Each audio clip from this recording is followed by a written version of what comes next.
Best ever listeners, welcome to the Best Ever CRE podcast. I'm your host, Joe Cornwell, and today I'm joined by Aaron Yassin. Aaron has been on the show before. It's been a little over the year.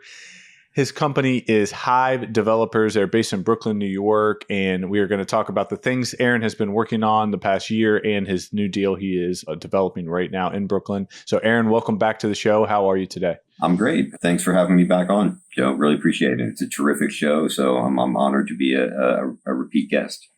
Well, we appreciate you coming back. And so just briefly kind of give us a rundown. What have you been working on the last year and a half? And then we'll kind of get into our discussion for today. I've got a very, not even 30 second pitch just to kind of give a little intro. Sure. I'm working on a couple of different things, but with a strong focus on doing ground up condominium development in Brooklyn. And my background is in fine art, in design and architectural design. And design plays a critical role in my approach to doing development work, really leading with design. And I like to talk about how, design drives value in the projects that we do. And that's multi-layered. So very, very quick intro to kind of where I'm at and where I'm coming from. And we can take it from there. Yeah, and obviously I can kind of see in your background there, it looks like you have some of your mock-ups and renderings and things like that. And some paintings too, photo-based work and some renderings and, a few other things, Yeah. Yeah, that's very cool. Well, let me start with this kind of premise, okay? And so a couple months ago, we were at the Best Ever conference, and a lot of my focus at that conference was finding and talking to people who are making new development and new construction work, especially in the multifamily space. Obviously, we know home builders are out there. They're making numbers work in several markets across the country, or many of the markets across the country, on subdivisions and spec homes, custom homes. But I think it gets a little more interesting when you look at the dynamics of ground up or redevelopment of large, mixed use or multifamily, because let's call it the sentiment that you hear most often the last few years is that it's almost impossible to make these types of deals work. So with all of that in mind, why don't we just kind of start with the deal you're working on, how you found it, and then and we'll go from there. Okay, yeah, terrific. Because I think you're bringing up a lot of very critical points, and there's at the moment obviously challenges all over the place. So really digging into what those challenges are and how to overcome them is critical to talk about. So the project that we're bringing to completion at the moment it's a 10-unit condominium building. It's in Brooklyn in Bushwick, which is a fantastic neighborhood, very vibrant. Really a center of artists and musicians, and it's really been changing over the last 10, 15 years. And I think it's one of the most exciting neighborhoods in Brooklyn. The property that we are building on is actually an assemblage. There was two properties that we've combined. It was a single owner. So it's interesting, a little bit of an interesting backstory on the property. A single family had owned the two lots that we purchased, in addition to a commercial space, which is another building that's on the corner, for approximately 75 years. And wow. It's really embedded into the neighborhood. Bushwick is in fact actually one of the oldest neighborhoods in Brooklyn. It was an old Dutch settlement, and there were people living in Bushwick. And then there were farms between where Bushwick is and where the East River in Manhattan is. There's an old farmhouse, the Van Onderdonk house, that still exists, that's several hundred years old. And in the neighborhood from that point has changed. It has kind of had multiple incarnations over the years. It's always been a very strong neighborhood for immigrant communities. And one of those immigrant communities, after went from Dutch to German, was an Italian immigrant community. And the family that we bought the building from were part of that wave of Italian immigrants that moved into the neighborhood in the early to mid 20th century. And a lot of them set up businesses, and they lived and thrived in the neighborhood. Fortunately, there's still a couple of them left. So the family that we bought, the purchase was through an estate. The family had a dry cleaning business and a laundry business and a house in between the two commercial buildings. So it was fortunately a single owner. We didn't have to do two contracts and convince two different people to sell. But there was a two-story wood frame house on one property, and then a single-story commercial, kind of a garage building What was like the rough, the vintage of, when these were so purchased? The house was probably late 19th century, turn of the century. Okay. So pretty old and in horrible condition. There was someone living in it, which is, kind of shocking if you were to go into it. The commercial building was newer, probably 30s, 40s, really just a single story brick commercial building. It was being used as a garage last. So there's variation in period, but there's a lot of the buildings on the block too are from that kind of mid 20th century vintage. And then there's still some older wood frame buildings in the neighborhood. Those are really kind of ripe to demolish and build new buildings. They're just, there's a lot of issues with them, everything you can talk about of what might be wrong with a building after, 50 to 100 years. They're just not that habitable, even after going, a lot of different rehabs. And this is really the case for a lot of buildings, certainly east of the Mississippi, where we have a lot of old housing stock, a lot of which is wood frame that's not really properly insulated, that's suffered from mold and mildew and just a deterioration in the wood structure. So these are valuable to look at from a redevelopment standpoint. We to get into a little bit of the metrics on the sale, we got into contract in 2022. It was complicated because it was in an estate situation, and that actually extended the timeline when there was some resolution required to be able to execute the sale between some parties where there was some disagreement on the estate side.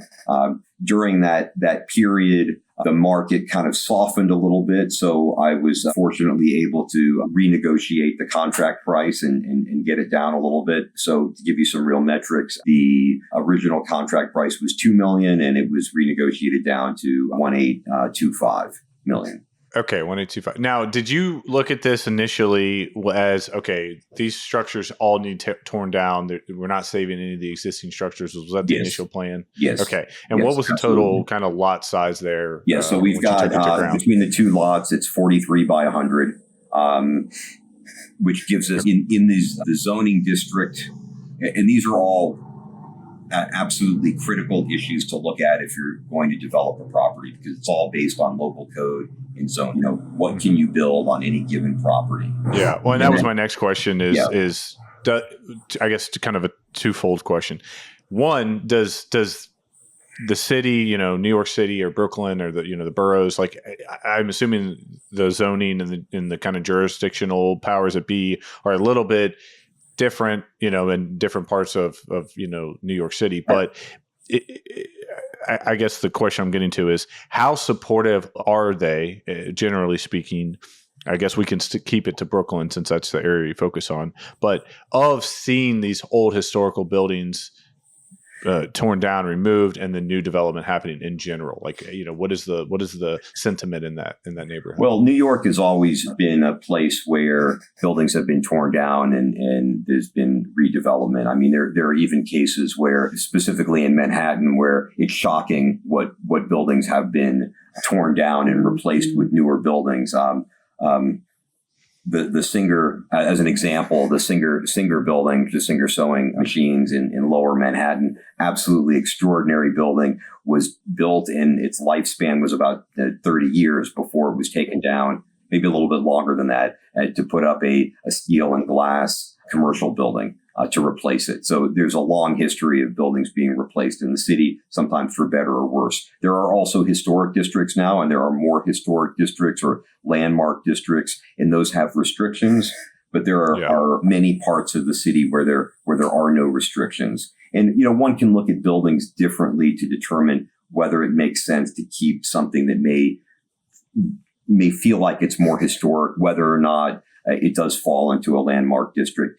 In terms of the structures we were dealing with, the wood frame house was just literally falling apart. I mean, so there was no argument to be made, no debate to be made of this has historic, some historical value that needs to be salvaged. Exactly. Now, I mean, and obviously having effectively zero market knowledge of New York, kind of the popular pop culture, I guess knowledge of it is like there's these, historical kind of row homes, brownstones or whatever in Brooklyn that I'm assuming that would Absolutely. probably have a lot more historical value that people want to salvage. Yes, Okay, of course. got it. Yes. And there's absolutely gorgeous blocks, and there are many historic districts. If you head to the west into Bed-Stuy and then into Clinton Hill and Fort Greene. Okay, so we're not, I'm trying to picture this. Yes. We're not talking about that type. Not in a historic or landmark in a landmark district. And we were approaching the project basically what's called as of right.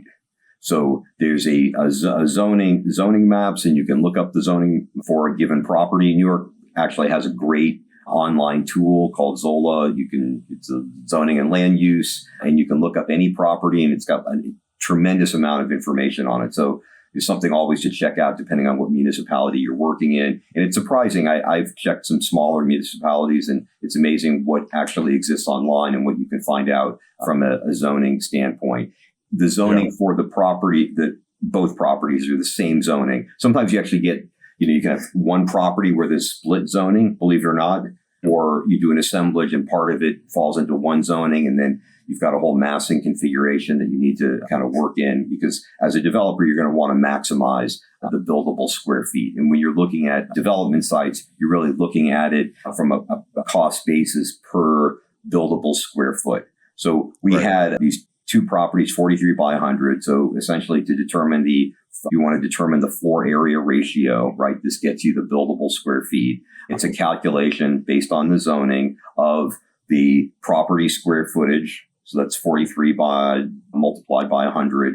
And we're in a 2.2 zone. So we're ending up with approximately 9,300 and change buildable square feet.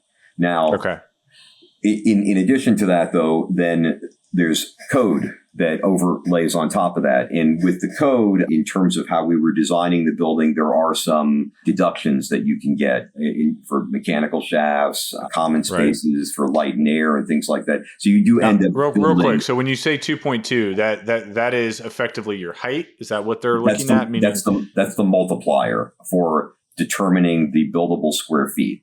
So you multiply the 43 by 100, and then you determine... So you got your lot's 4,300. Is this like a zero setback? Like you can build right up to your property line? Is that the case? No, there are setback requirements. This is just determining the total square footage that you can build, right? I'm just trying to kind of picture. So there are setbacks. So even though you have a 4,300 square foot lot, you can't utilize all of that since you have setbacks. Therefore, to get to that, what you said, 96... whatever, 100, 9,900, whatever it was, you have to obviously go from whatever your maximum shell up to the vertical. And there's height restrictions. I mean, there's a lot of restrictions once you, so you determine the total buildable, and then that needs to be fit into a massing based on the code. Right. Got it. Okay. I'm wrapping my head around it. Okay. Yes. So there's height limits. So in this zoning, it's an R6 zone. You find the FAR, which in this case, that's the FAR stands for floor area ratio. That's just your multiplier. Like there's many different zoning districts. It goes up in New York City. It goes up to 12. There might be some that are even more than that are exceptions. And so that becomes kind of, the multiplier. Like you could multiply. Let's say you had a 100 by 100 lot. You do that math, 10,000 square feet times 12, right? You have 120,000 buildable square feet on that property. Now you're talking, probably multiple stories. Okay. Yes, you're talking about a high rise building or skyscraper at that point. But and what is just for my and everyone else's curiosity, what is the definition of? It may be New York specific, but it's like what becomes, how many floors become a high rise, and is there a separate definition for a skyscraper, or they all kind of used interchangeably? Yeah, I mean, from a building standpoint, there's not really a critical difference where you say, oh, I'm 10 floors and then it's 12 and now it's a high rise technically. It's really just once you get up to there's some different code requirements based on height, right? And once you get over 5 full floors or at 5 full floors, you are required to have an elevator in the building. So this is definitely Makes sense. That's kind of a defining factor. Yes. And then, when you increase the height from there, depending on the massing and the total square feet, there's an assessment that's required for means of egress, right? Because you have fire stairs as well, and you may need 2 means of egress or potentially more, depending on the configuration and the massing of the building. And these are all significant issues to consider in terms of designing your building. So you can design it for maximum efficiency. And certainly the elevator in an R6 zone, which is where we were building, the elevator question is really a critical question because elevators are expensive. Yeah. And most people don't quite understand how expensive they really are because it's not just the cost of the elevator, it's everything around the elevator. And with the elevator, you don't get 100% deduction on the floor area for the elevator. So it, in fact, reduces the saleable square feet, right? As a developer, you've got the buildable square feet. You might be able to increase it slightly with some deductions that you get, at least in New York City and in certain zoning districts. But then you've got your saleable square feet, which is going to be less, right? So really in working on your underwriting, you need to look at all those numbers, but also really work to get an understanding of the saleable square feet so you can determine what, the actual exit value would be. So there's some definitive calculations that are required in working on an underwriting model for a development project. One note I wanted to add here on the zoning rules, and just something I've ran into, and feel free to add any other situations you've encountered. And obviously, this is more looking at the national, market and where all of our listeners may be looking at doing development opportunities. My assumption will be that the more populated the area, the metro, right? When you start getting into inner cities, as you mentioned, they're going to have better data and more data, right? Because there's more people and there's more money and there's all these things that, kind of go into building out those systems when it comes to like the public record and the auditor site. And I know every state and county and market has kind of got their own, auditor system. Speaking from my state here in Ohio, once you get a little more rural, get a couple counties out of Cincinnati, let's say, which I've looked at deals there, the data becomes much, much more sparing. Right. Sure. Which is why I wanted to preface all of that with that point of like, if you're rural, if you're in a, kind of tertiary or rural market, my general assumption is going to be that you're going to have less data than in New York City or maybe Metro Cincinnati or whatever. Right. Now, with all that being said, one thing I've ran into multiple times is that the public record, the auditor site, and zoning is not always accurate. And it sounds like, based on what you were saying, that New York has a really good system that probably keeps those records up to date and probably has somebody actually, or AI or whatever it is, something is monitoring that data to make sure it's accurate. I've ran into multiple times where I've just went off public record and then come to find out that the local jurisdiction, right? So at least here, county has the auditor kind of level data.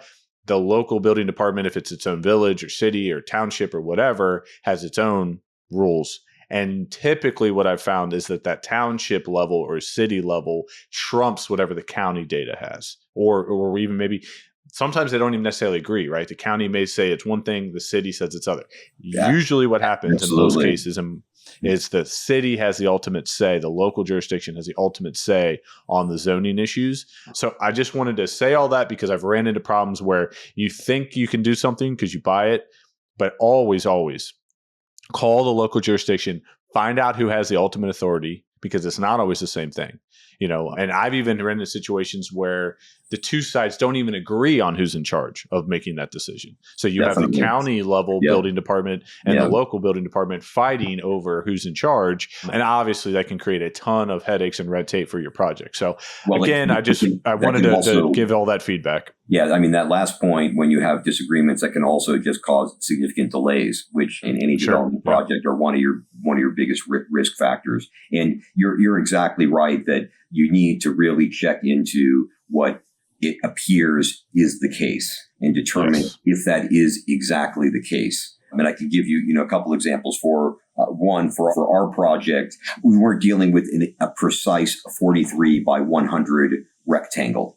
One of the sides of the rectangle is slightly angled. So even though there's some information and some data that we can find online to determine the exact buildable square feet, you have to rely on a survey, right? And then there's different survey maps, and it starts to really get into data exactly as you're describing that can go back into some historic records, right? Because the city has surveys. They might look at surveys. You need a new survey, right?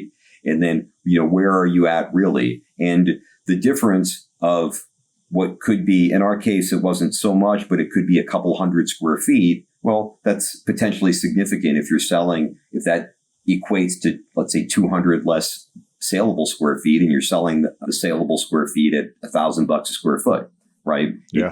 It adds up, and you need to know, and you can run into situations where what you expect is actually quite far from what the reality is. There's a property that I looked at in a good development location at the 25 by 100 foot in a higher zoning district, but the seller had purchased the property with the intention to develop it and did not do enough due diligence to understand that it was subject to a unique law in New York called the sliver law. And the sliver law limits the height of a building in certain zoning districts that are less than 40 feet wide.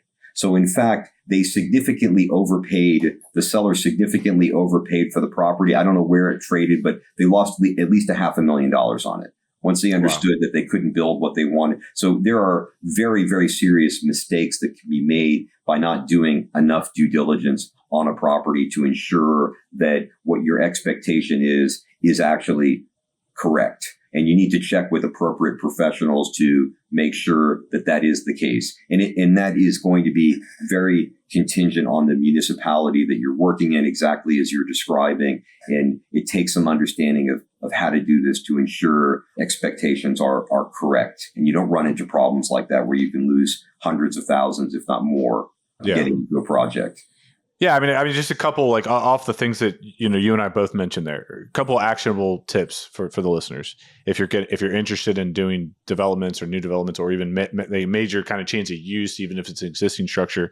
Obviously, have that contingency in your contract. Make sure you have enough time and enough contingencies in your contract, because if a seller wants to sell in 30 days and you're doing some major development, in my opinion, it is such a risk that it's almost hard to fathom the upside you would have to even take that kind of risk.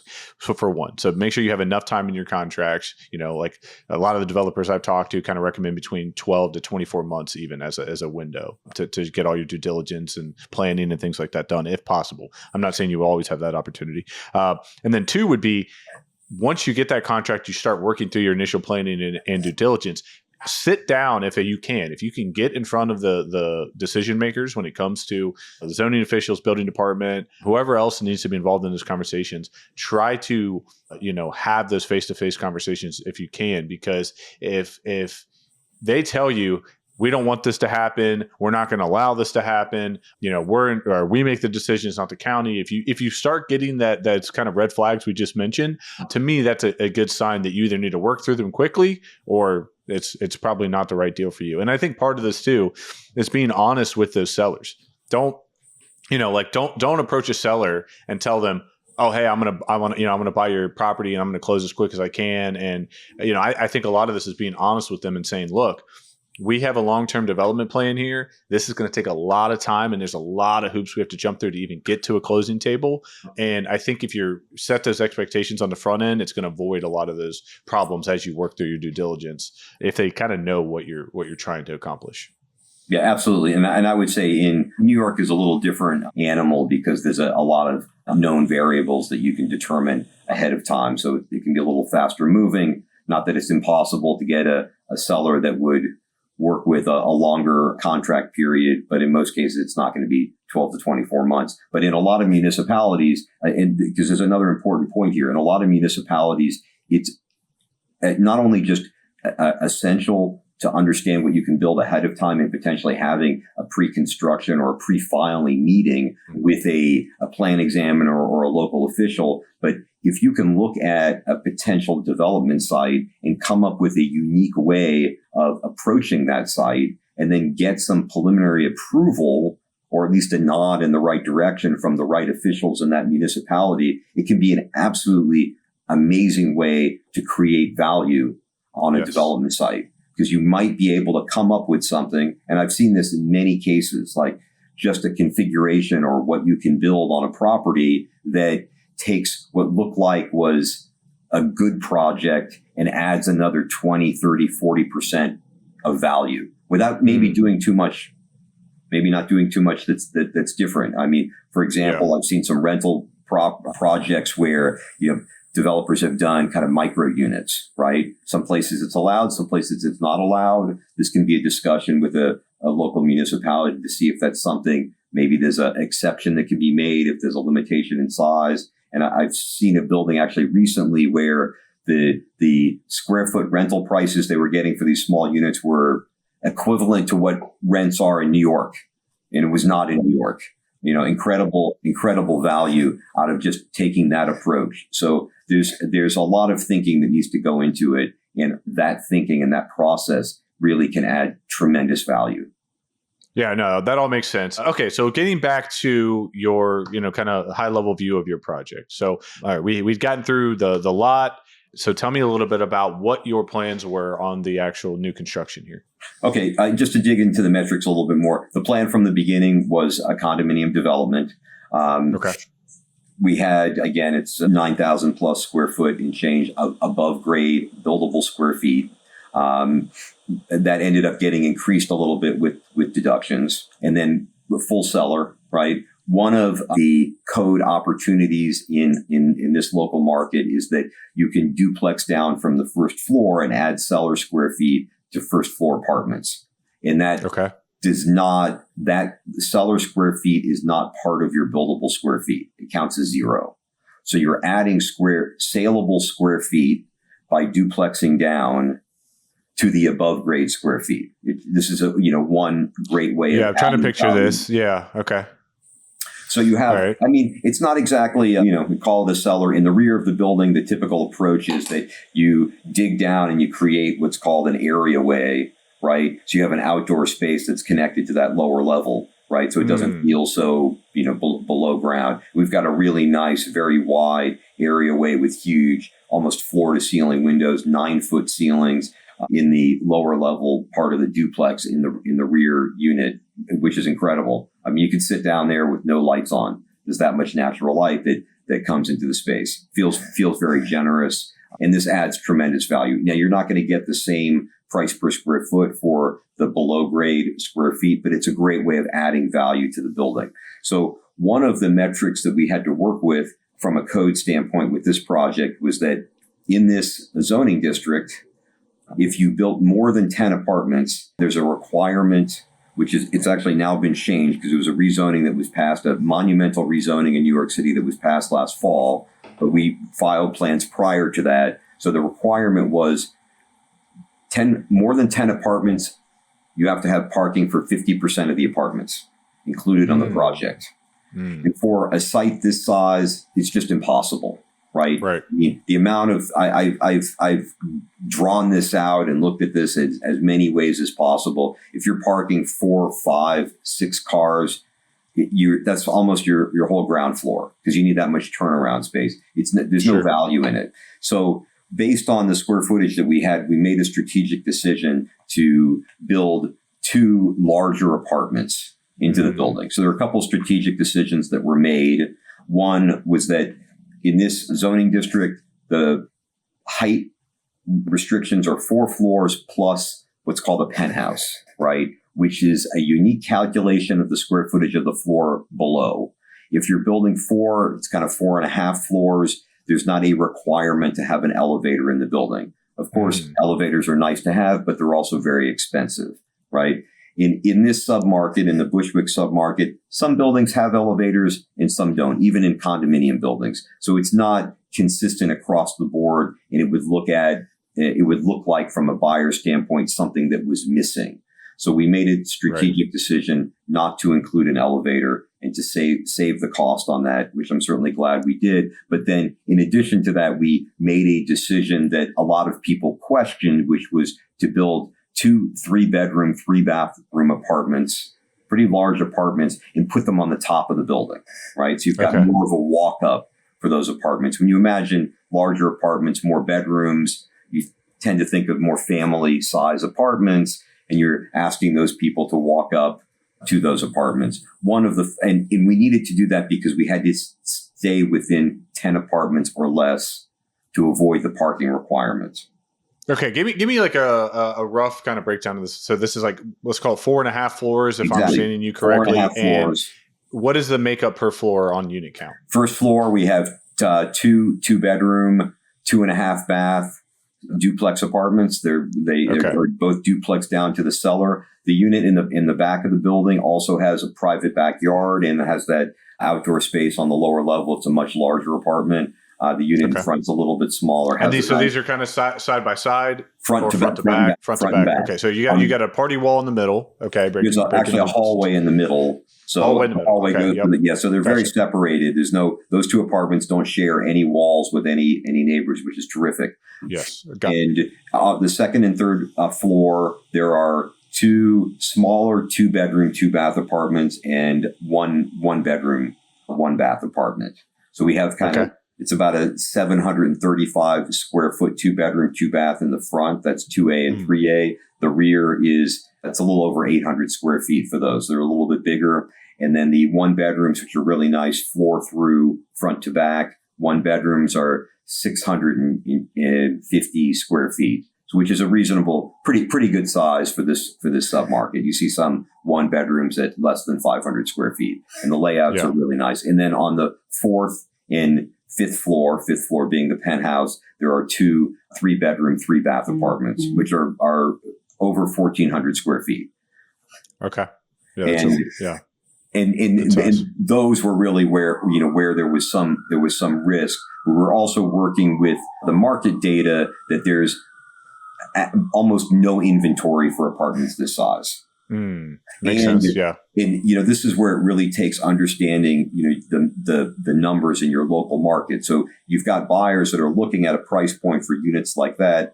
Why they might also look at a townhouse, right? Then they can buy a whole building, right? So what's the price of what would be their comparable purchase? In this submarket, townhouses that are renovated, that look newer, are 20 to 40% more expensive. Okay. It's not exactly, we did have some buyers who were like, yeah, I'm also looking at a townhouse. There might be a rental unit. And so for the listeners to try to visualize this, when you're saying townhome, you're saying independent structure. Maybe it does have a joined, a joint party wall. Yes, but it is a 2 to 3 story structure, row home. But you're in a single family structure. You're not inside of a larger building. Well, it could be potentially a 2-family. So a lot of the structure for those is you've got a garden apartment that's a 1 or 2 bedroom, depending what's squeezed in, and then you get a 2 or 3 floor owner unit. Okay, got it. Okay. And in this market, in the Bushwick market around where this building is, you have those buildings, depending on the size and the quality and the renovation, running between, let's say, 1.5 million and well above 2 million. And our 3-bedroom, 3-bath units at 1,400 square feet were less than that. Gotcha. Okay, so you're okay. All right. So let's talk, big picture numbers here. What was your total building cost for this project? And give me some examples of some of and again, for anyone who may misunderstand, when you say you're condoing these, meaning you are creating quote unquote an apartment that you're ultimately going to separately parcel and sell to an end buyer. Correct. All correct. Yes, that's an important point. And there's a process to do that. Gotcha. Condo. You do have some common areas that obviously have to be otherwise maintained. I'm assuming there's some sort of HOA structure to maintain the exterior and the common areas and things like that. And there's a long process to do this, and that actually is a filing that goes through the Attorney General of the state of New York. It's the offering plan, and that needs to be approved. It's costly and it does take time. And then ultimately there's some other filings where you get separate tax lots, and you can't close on apartments until you have separate tax laws. So there's definitely a process involved. Sure. But that's where, again, you're also adding value because you're selling them separately. Okay. There's more than what you would get if you're selling just the single building as a rental based on a cap rate sale. As apartments or something. Okay. Yes. So give us high level numbers if you can. Yeah, absolutely. And a little bit kind of capital stack, which is, the total capital that's in a project. So we're at a total of a bit over 7 million in total cost, right? Okay. We've got the 1.825 on the land. And from a structure standpoint, we have the capital stack structure standpoint, we have three pieces. We have limited partners that are at a little under 2 million. We've got mezzanine debt, which is it's around, it's in the hundreds of thousands. And then we have a senior loan, which is a construction loan. And those was that local, regional bank? How did you do the construction it's a piece? local kind of hard money lender that definitely has a strong focus on the New York and Brooklyn submarket. Okay, so let me get back to the all-in cost. So you said 1.825 on land. And then approximately 5 million more plus a little plus on construction cost. Well, you've got hard and soft costs, right? And then as part of that, there's also a significant amount for interest, right? So there's in that 5 million. In the total, it's a little more than 5 because we're over 7, but yes, incorporated into that, absolutely. Wow, that's interesting. And you started this when did you break ground? We closed on the land in January of 2023. And we're nearing completion at this point. Wow. Man, I'm shocked by how affordable you were able to build this. That is. And what is the total square footage of this? The total square foot of the building is actually including the cellar, is over 13,000 square feet. So you've got, again, that FAR, which is the buildable above, that calculation gives you the buildable above grade plus the cellar plus, a kind of bonus for some deductions. And when you say cellar, you're basically, for lack of a better term, that's what the HOA is going to retain. Am I understanding? No. That's okay. Define that for me. Then. Low grade space. You can call it a basement. You can call it a cellar. It's square. Oh, okay. Cellar with a C. Yes. Okay, I misunderstood you this entire time. I thought you were saying like the seller's area, meaning like the landlord, the owner. The cellar as in like a basement cellar. Yes. So it's below grade space. Yes. So of course, you're going to need to excavate and likely do some underpinning on the adjacent properties. So you absolutely have to have some place for mechanicals. Right. No, all that makes much more sense. I was thinking of this as like when you were I thought it was a local term, like the HOA, the common area you were going to retain, not necessarily retain, but that it wasn't going to be sold to the end buyers. That's what I was taking it as. So we have in our cellar or basement, which maybe I should use the term basement. We have that's what we would call it here right. Typically here, you could call it a basement, but on plans it's generally called a cellar. We have 2 rooms that are attached to the first floor apartments. Okay, so that makes up a portion of the cellar. We also have a water room and we have an electrical room. So we have 2. And the building is all electric. There's no gas in the building. So we have 2 separate rooms for equipment. Right. There's a refuse room, and then we also have 8 storage lockable walled for the tenants, enclosed storage bins, right? Which are, obviously needed in New York City. And it's also nice to kind of fit those in because you can use those to kind of help with sales and some negotiation because people do want, some people more than others, but people do want storage. Having it in the building is really valuable. So that's kind of, if it's a bike or whatever, you don't have to lug it up, 3 or 4 stories or whatever. Yeah. Makes luggage, sense. You name it, stuff you don't need every day. A lot of stuff, So those are valuable. And a couple of them are pretty good size. And they're actually, they're quite generous and nicely built for the types of building storage that you would find out there. So that definitely that adds value to the building, as well as those duplexed rooms that are attached to the first floor apartments. So that's the kind of the basement level. And then there's the 4.5 floors above that with the 10 apartments as described. So in terms of, again, getting back into the capital stack, there's the land acquisition cost, which you would also refer to as the cost basis, because the cost basis of your buildable square foot, right? And of course, when you're closing, and definitely in New York, it's a little bit more than in other places, there's closing costs, right? And if you have any debt in New York, you pay a mortgage recording tax, which is a significant amount. And then legal fees on top of it. So there are significant soft costs that need to be factored into your uses. Because again, you're doing your underwriting, you've got your sources and your uses. Your sources would define the capital stack, right? That's where all the money is coming from. And then the uses are where the money is being spent, right? So interest reserve, closing costs are two very significant line items that should be calculated accurately. Everything should be calculated accurately, but I'm pointing to those specifically because they're easy to underestimate what the totals would be. And there's some different ways to organize the flow of the project as well. So the project is syndicated. So we have investors that are partnering with us on the project. We raised some of the capital when we closed, and we closed with a bridge loan just on the land. We held that until it was replaced. It was about 10 months, which was then replaced with the construction loan. So it was just a way of, and again, as a developer, you're looking at one of the critical things you're looking at, points, numbers, is your cost of capital, right?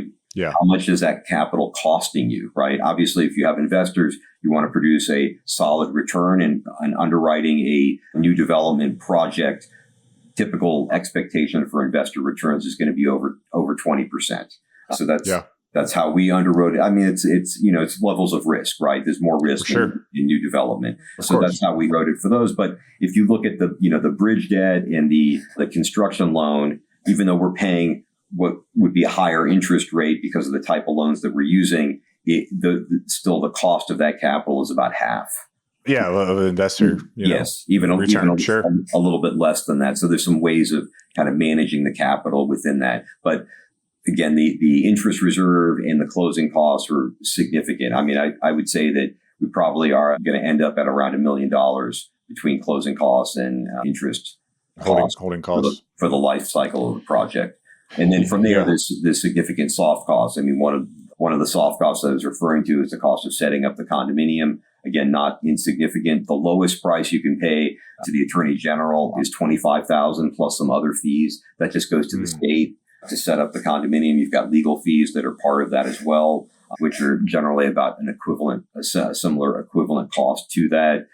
So there's some layers of cost, and obviously all of the design and the consultants that are required to get your plans together, and then other work that's required that's not actual hard cost need to be included and carefully factored in. So, these are things that are generally known, but if you're getting into development, definitely it's valuable to research and understand what you really need to include in your project, right? Because you could include things that you might not need, right? But then miss a lot of things that you do need. And having conversations with people that have done this before and looking into different underwriting models and actual construction budgets is really important to understand what it is that your costs are going to be. And if anyone's interested, I'm certainly happy to have the conversation with anyone that has questions about, what they may think they need to include and what they may really need to include, just to make sure that nothing's missed. Yeah, I mean, that's incredible advice. I do have a couple of questions before we wrap up here. So I just did a little rough math. It looks like you were about $538 a foot on the total build cost, roughly. Obviously, I know that's probably not exact to the penny, but obviously very expensive, land, tear down, building, Yes. It was certainly compared to my market. But have you pre-sold any of these condos? Obviously, it sounds like you're still working on the finishes, but have you pre-sold these? We launched sales in January, second, third week of January. Out of the 10 units, we currently have 8 units in contract. So we're doing very well. And the project is over budget from where we expected it to be at, but we've been able to significantly raise prices for the apartments, and we've definitely overcome the additional cost.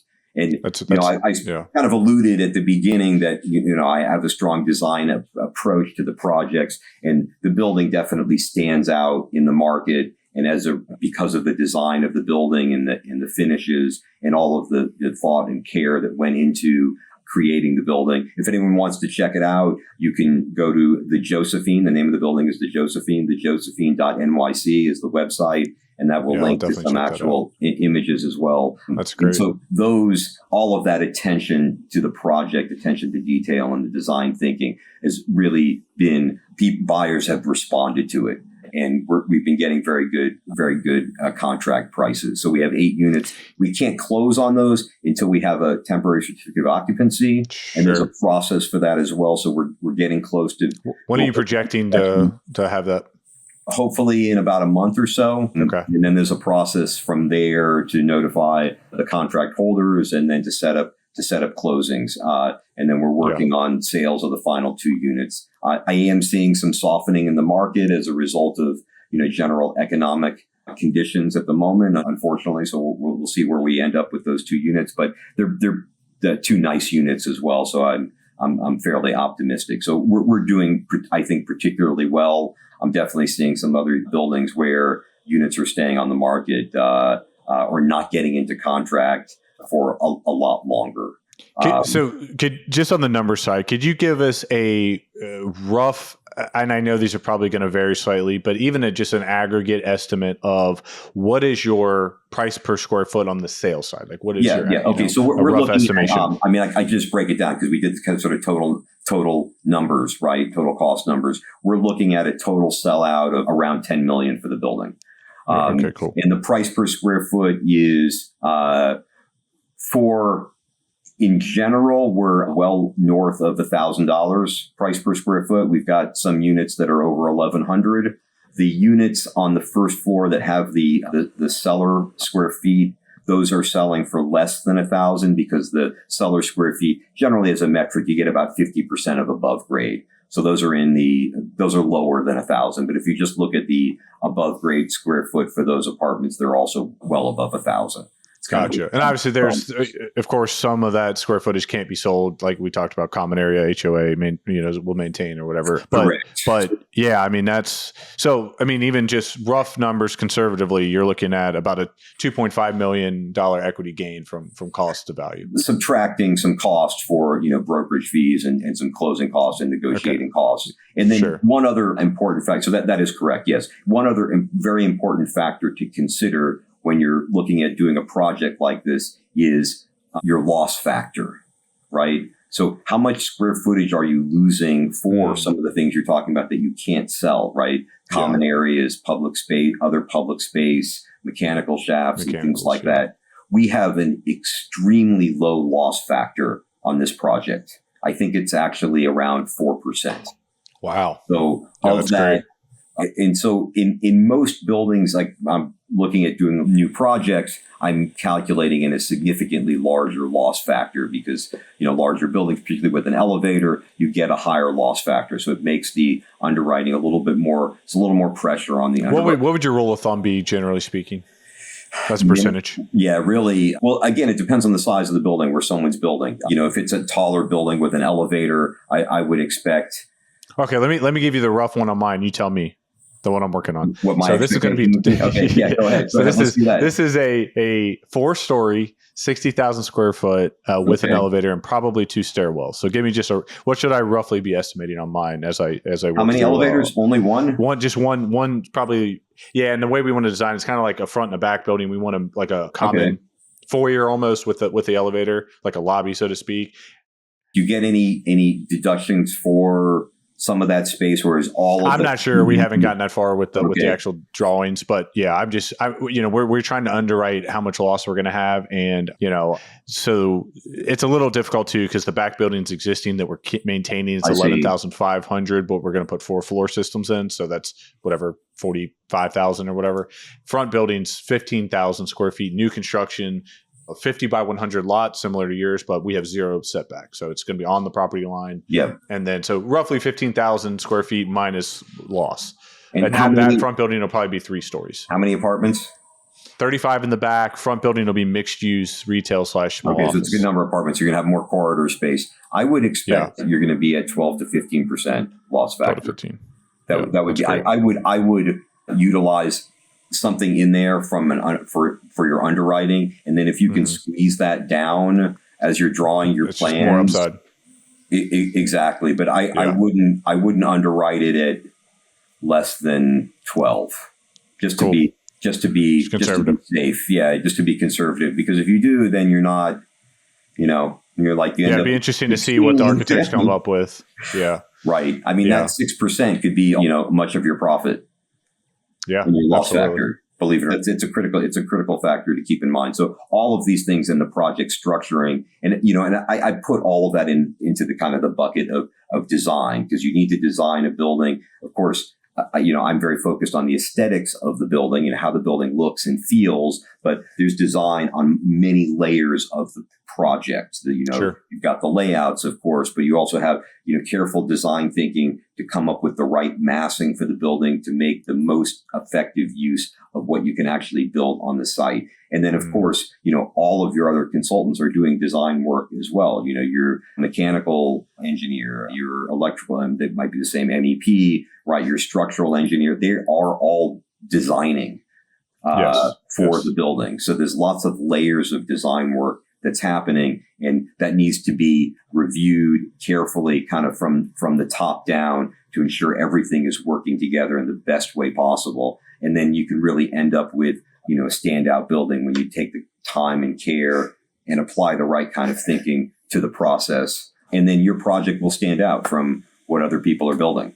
Yeah. And then that's a fantastic way of creating value. And one of those value points is that, as we've been on the market for a few months, we have 8 out of 10 units in contract. It's a question of absorption, which is the same for a rental project. Can you rent all your units in, depending on how many you have, in a few months, or does it take you a year? And I think we're underwriting about 12 months just to be safe. Obviously, we're hoping it's too. Yes, yeah. We're hoping it's less, but we're looking at 12-month lease up. So if you have a building that stands out, you're just going to attract more interest, and you can rent for higher prices, right? So it's going to give you that much more value if you execute successfully. Well, Aaron, I know we're running up on time, but this has been a phenomenal conversation. I really appreciate all your time and insights. Before we go and jump here, how can our best ever listeners connect with you, find out more about your business, or connect if they have questions? Okay, I'm going to give you 2. I have a free ebook at the URL designdrivesvalue.com. Okay. So if you go to designdrivesvalue.com, it'll take you into our website. You can download the free ebook, where I talk about some of these things I've been talking about here, and also why it makes sense to build rather than, renovating older buildings that often have significant problems. You can download that, and then you can also check out some of our projects on our website. You can also easily find me on LinkedIn. I'm the only Aaron Yassin on LinkedIn that I'm aware of.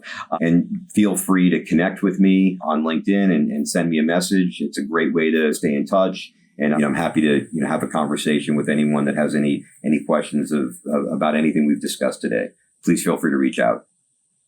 Well, Aaron, I know I learned a lot. As I mentioned before we started today, I mean, all of this conversation is near and dear to my heart and my business and what we're working towards, here in Cincinnati. So it was very timely and super helpful for me and all the things I'm working on. And I hope our listeners got as much value from it as I did. So again, thank you so much for your time today. Thank you, Joe. Really, really enjoyed it. Best ever listeners, thank you so much for tuning in. If you enjoyed today's episode, make sure you leave us a 5-star review and subscribe to the podcast so you don't miss anything. Share this with a friend who could value from it as well. And just a couple general notes on Best Ever. Thank you guys so much for sticking out. I know this was a long episode. It may even be broke up into part 2. That's up to our producer, parts 1 and 2. But I appreciate you guys sticking it out. It's a longer episode, but I think it was worth the time we put into it. And just some general notes on the podcast going forward. We have a new production team that just joined us. So you probably notice some changes as you continue to listen going forward. And we're really trying to make every day and every episode with all of our new hosts something special. So, for all of our long-term listeners, or even if you're a newer listener, if you have questions, comments, or feedback about the things that are happening here at the Best Ever Podcast, please feel free to reach out. You can reach me on Instagram. I think my handle's at Joe Cornwell RE. That's a good way to reach me, or LinkedIn, and let us know what you guys are thinking, what you like, what you don't don't like, because as this new kind of generation of the podcast joins, we really want to make it as valuable as we can for you. And, the people who listen to my episodes, obviously, hopefully are more geared towards the construction and development side. And that's kind of my bread and butter. But for all of our hosts that have joined the team, we really want to know how we can best serve you guys. So please don't hesitate to reach out and give us your honest and unfiltered feedback so we can make the show as best we can for you guys. So thank you for that. And I will catch you guys next time. Thank you for listening.